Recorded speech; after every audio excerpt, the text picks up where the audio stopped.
Shalom, y'all. It's Fletch. Welcome back to OTH. So, as you might have guessed from the title of this video, after I made my video yesterday, the weaponization of victimhood, I've had a few conversations and I've also had a few more thoughts that I wanted to add to the discussion and get your opinion on as well.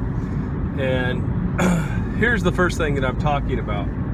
So the new line, so to speak, is that Kavanaugh doesn't have the proper temperament to be a Supreme Court judge.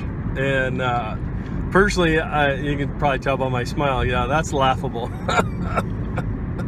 So you have someone that makes completely unsubstantiated accusations against you and, basically is ruining your life, and you have no recourse to combat it because the media is covering this like it's all fact and that evidence has been presented when in fact it hasn't. And so, ladies and gentlemen, that is called righteous indignation.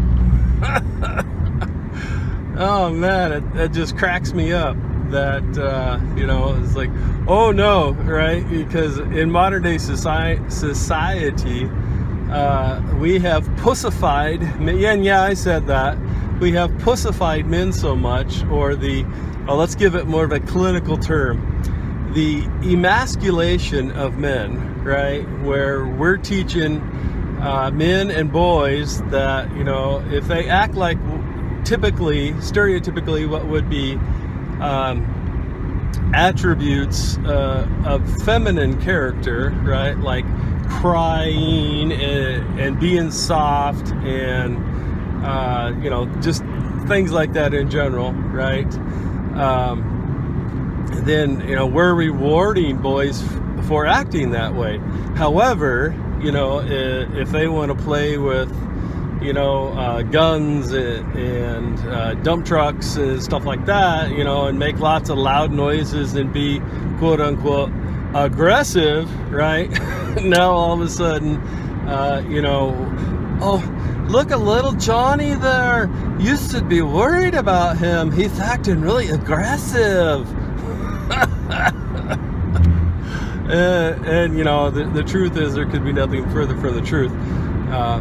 Now here's a little story, to go along with what I'm talking about. So, two families are out camping, and one of the teenage boys has a hatchet and he starts hacking on a tree, and he's just going to town on this tree, tearing it up, because whatever, which is completely normal for a teenage boy. Well, one of the mothers of the two families is one of those people that, rewards her boys for acting like girls, in my opinion. And then, of course, so it's, oh my goodness, look at that. Aren't you worried about that? He's so aggressive. No, I'm not.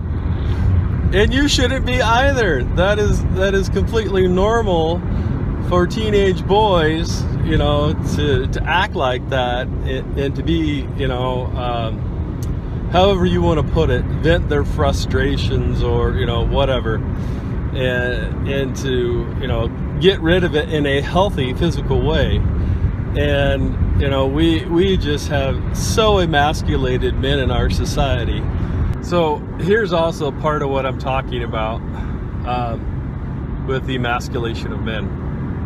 When I was a child growing up, let's say if I were to fall down and skin my knee, I would, I'm sure when I was younger, I probably cried and whatnot. But the older I got, my mom and dad would be like, hey, you okay? And I'd be like, oh, he'd be like, oh, okay, you're fine. I know it hurts. And, you want me to try to clean it up for you, whatever, or, but you're okay. You'll be fine.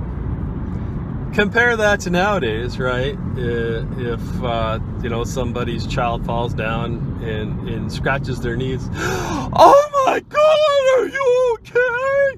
Oh, you poor thing, come come here, let mommy get it better. Oh my gosh, are you okay?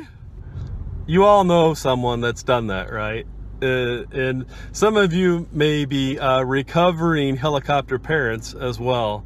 But, you know, that goes along the same vein of what I'm talking about when I'm saying that, you know, we're not raising our children, one, to be mentally tough, and two, you know, just the whole idea of our boys that we want them to act like girls because they can't show aggression, and, you know, a man can't show anger of any kind, right? You know, because if you're a man and you show anger of any kind, oh, you got a problem, you need counseling, you're showing anger. Oh my gosh, it's just ridiculous. And, you know, there's no such thing anymore as righteous anger and righteous indignation, because real men don't act like that. And also part of what I'm talking about in the examples I was giving of, you know, the parent overreacting, you know, to their child being hurt, is that you, as a parent, you then reinforce that type of behavior, right? And so if your child sees that every time it falls down that it gets lots of attention or candy or, you know, hugs, kisses, whatever, you know, things that we as human beings, especially as young children, tend to have an affinity for, then that reinforces that behavior. So instead of just being, hey, you know, being calm, cool, and collected, right? Hey, are you okay? Do you need help? Can I help you? Yeah, I bet it does hurt. Okay.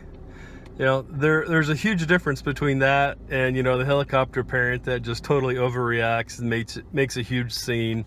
And all of those things. You know, in both instances, the child knows that as a parent that you love them, that you care about them, and that you're going to take care of their needs. But, you know, the other one of those two, you know, reinforces that behavior.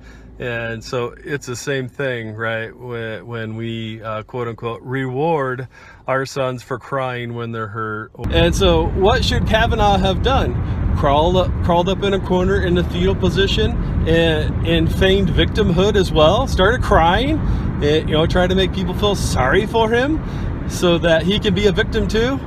No way. You know, in this one regard, and obviously, you know, I don't know Judge Kavanaugh personally as a human being, so, you know, I can't speak to, you know, what his day-to-day life is like or how he leads his family or anything like that. But let me tell you, in the way that Judge Kavanaugh is handling this thus far, I would say he's handling it like a man. And that what you are seeing is righteous indignation of a man that is being wrongfully accused of something with no facts, no evidence. And the media and you know, all the leftist libbies are treating it as if it is fact, simply because someone is making the allegation. So that's my opinion. What's yours?